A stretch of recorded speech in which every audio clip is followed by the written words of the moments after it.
পরিণত হয়েছিল। প্রায় 70 ভাগ মানুষ এই জুলাই সনদকে সমর্থন দিয়েছে, জুলাই সনদের পক্ষে ভোট দিয়েছে। কিন্তু আমরা কি দেখলাম, এই সরকার অনেকটাই তারা জবাবদিহিতার বাইরে থাকতে চায়।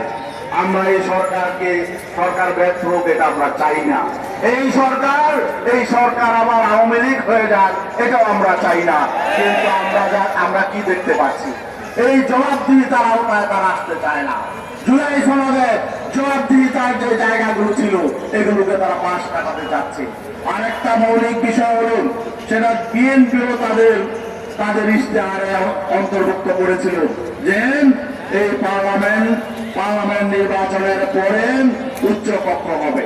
জুলাই সনদে উচ্চকক্ষ ছিল এবং ভোটের রেশিওতে উচ্চকক্ষ হবে, এটা জুলাই সনদের একটি মৌলিক বিষয়।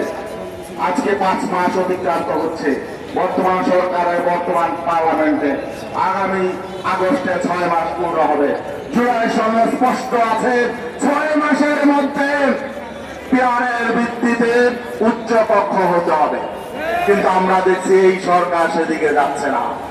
আমরা চাই না এই সরকার নতুন করে এই দেশে কোনো সংকট তৈরির কারণ হোক, এটা আমরা চাই না।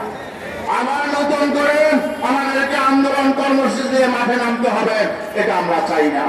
কিন্তু সরকার যদি আমাদেরকে বাধ্য করে, সরকার যদি তাদের অঙ্গীকার থেকে সরে যায়, সরকার যদি জুলাইয়ের চেতনা এবং মানুষের মৌলিক অধিকার প্রতিষ্ঠা থেকে যদি তারা সরে যায়, তারা যদি তাদের অঙ্গীকার বাস্তবায়নে গড়িমসি করে, তাহলে আমরা বাধ্য হব জনগণকে সাথে নিয়ে